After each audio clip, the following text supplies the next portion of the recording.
Well, hello, you're hiking with Jenny on the Great Glen Way. This is day 3.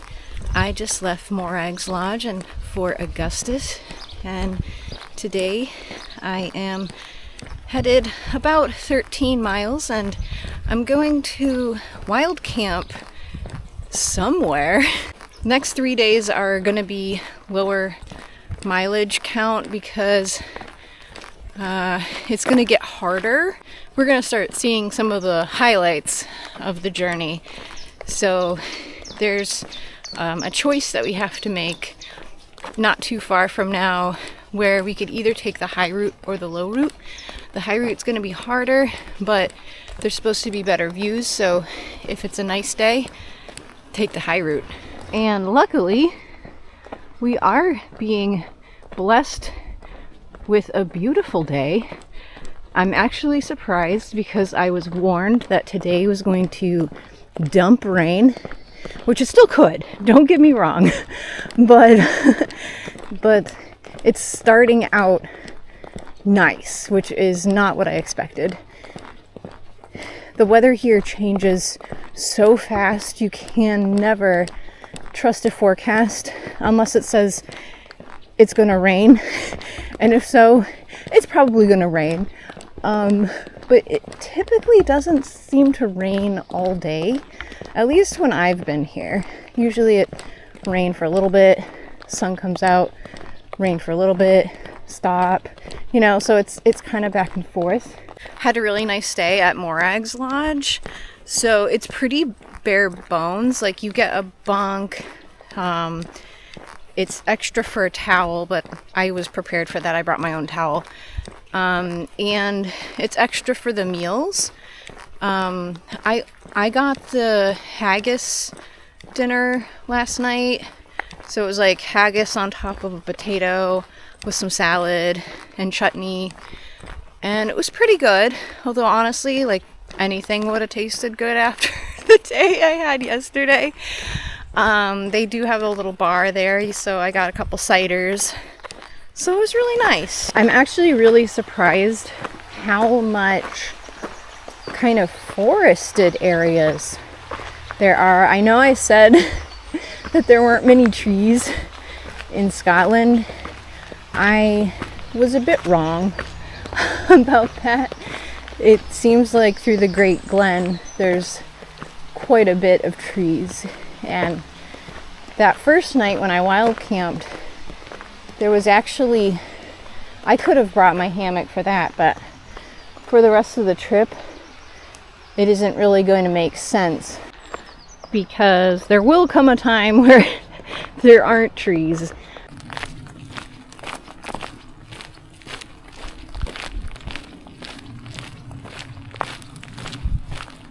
It does say high route to Invermoriston, and that of course would be the low route. It looks like it's going to be more of this kind of forest road, and this is going to be more of a path.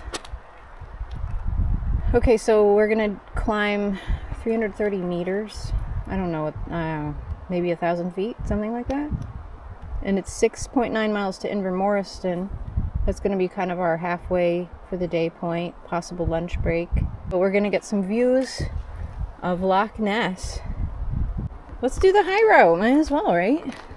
We don't have like a huge mile day, so we can kind of be more leisurely with it.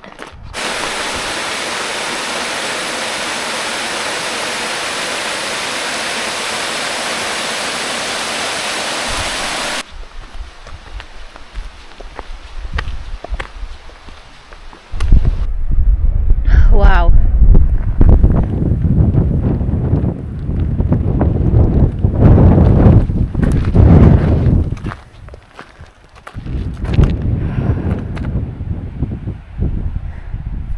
That's got to be Fort Augustus where we just came from, if I had to guess, because that's the canal over there, and this is Loch Ness. Cool.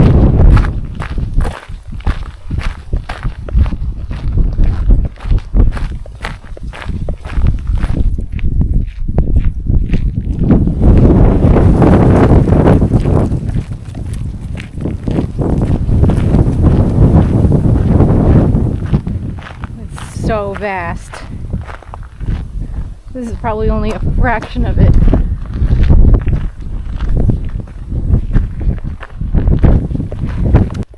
I knew today was going to be pretty, but I never expected like anything like this. This is amazing. Wow. Good spot for a snack break.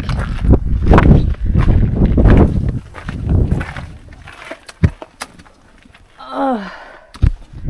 Oh. Wow.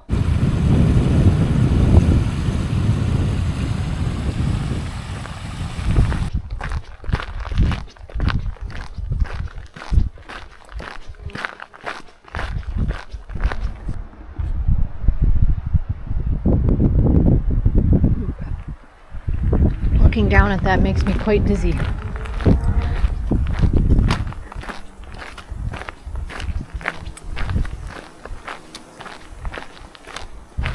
We made it back to the junction with the low route, and that was probably the fastest feeling 7 miles of this whole trip. So next stop is Invermoriston.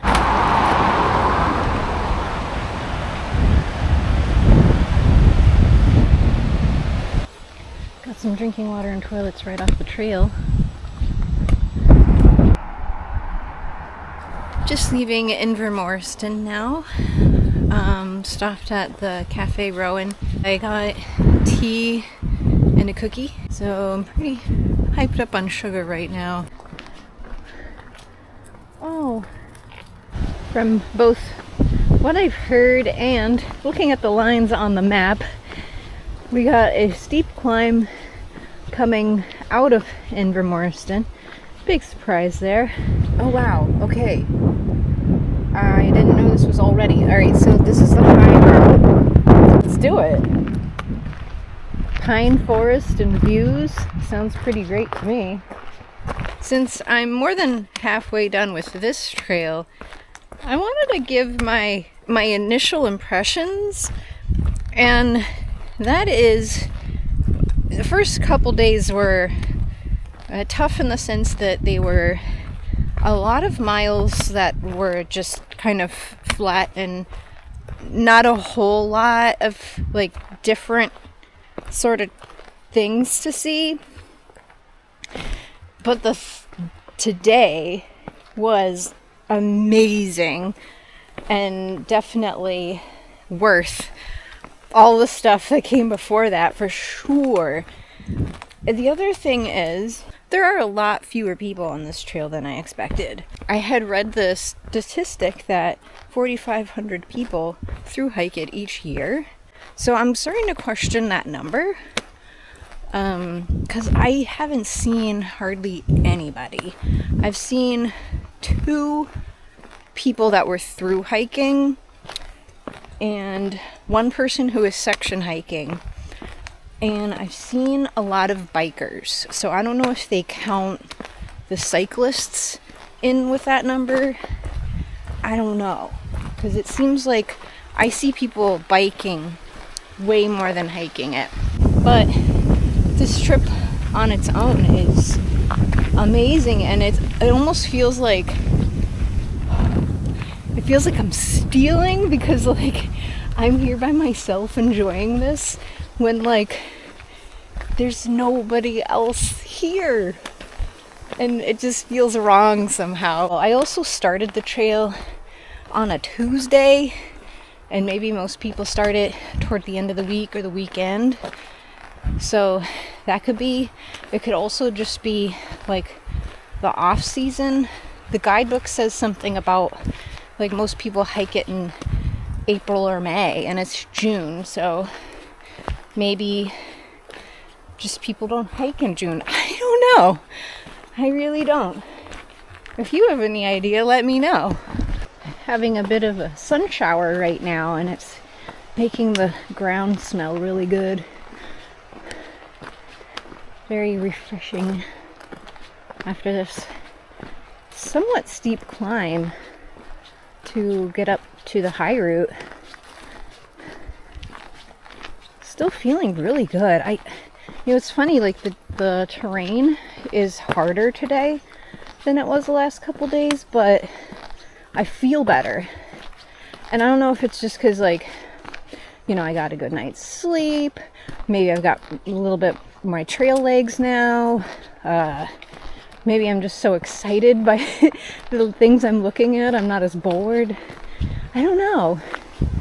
But I feel good, and it makes me feel a little bit better about the rest of the trip. After yesterday, I felt like I was being too ambitious with my itinerary and trying to push, 15 miles a day. I was like,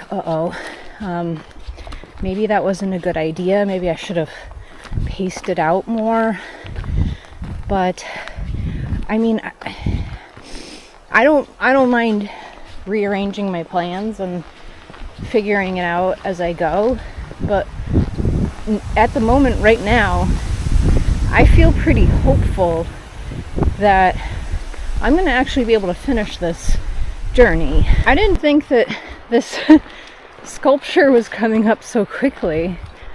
I thought there'd be longer to go, but that's awesome. For some reason I thought this was toward the end of the trip. But I'm happy it's here, because it is such a beautiful day that, like, this is the best day for, all the big views. So let's get up there.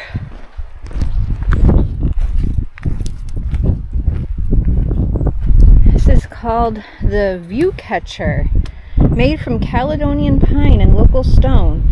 This eye in the sky was designed to highlight this stunning view.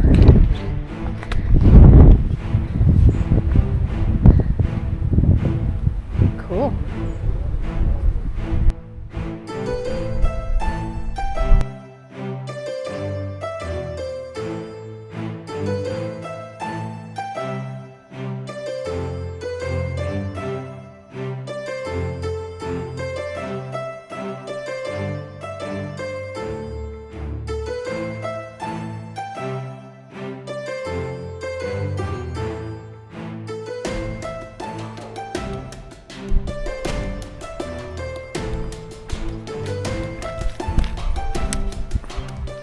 Wanted to hang out there longer, but the wind's really picked up, and so I figured it was a good time to move on.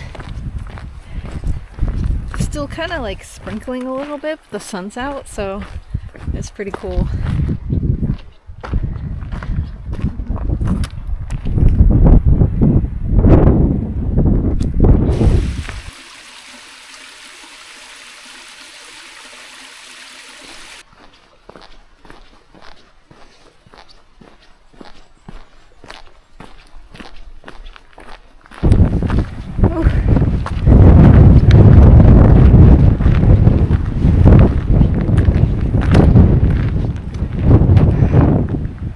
Yikes. I was not expecting this steep climb so late in the day, but, well, it's probably good to do this while I'm feeling good, because I still got 1.5 miles about to where I was going to camp. So I think this will work out to be pretty good timing, actually, after this steep climb I just did and the weather turning. These little stone shelter things are really great for getting out of the wind. Got a nice view here. Onward. Started to rain a little bit more, so put my pack cover on. Wow.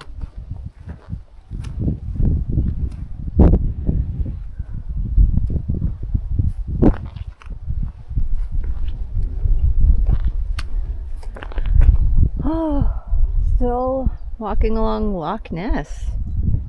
It is huge.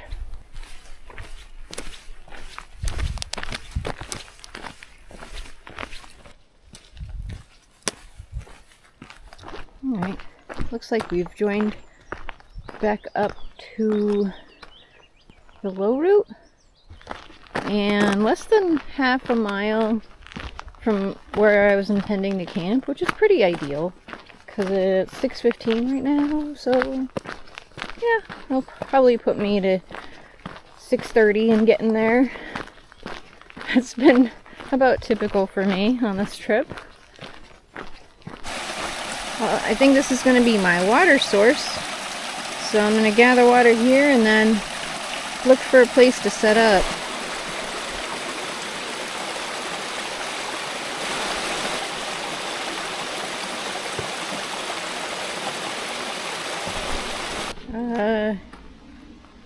I guess here looks good. I mean, it's kind of right off the trail, but people have clearly camped here,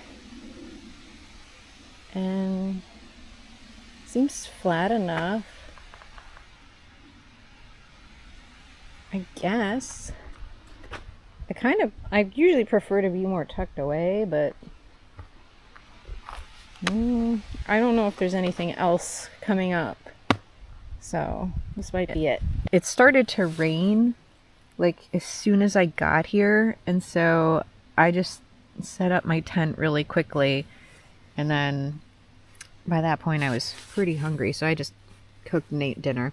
Initial thoughts on the methylated spirits that you can buy in the UK.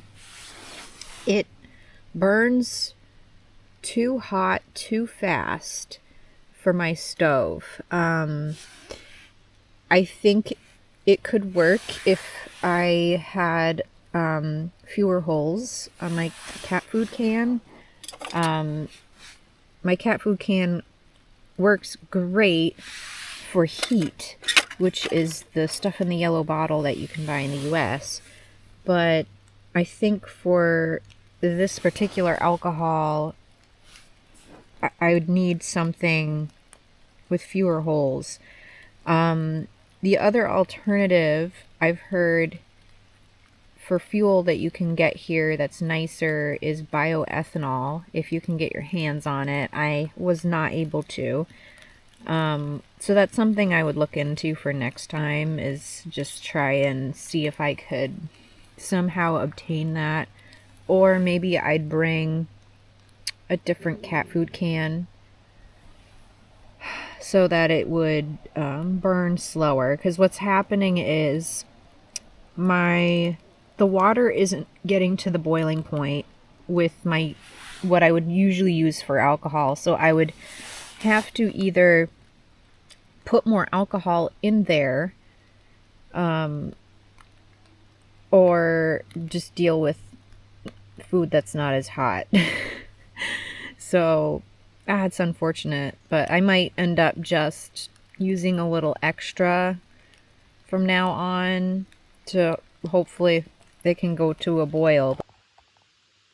Just to show you, it is 11:30 and it's still not completely dark yet. So weird. I just finished watching a movie. I don't know why I'm not very tired. I guess I've just gotten a lot of sleep over the last couple nights. Today ended up hiking 15 miles, which is actually a little bit more than I was expecting, but it felt fine. Gotta do it again tomorrow. Looking forward to it. Thank you for watching. Happy trails.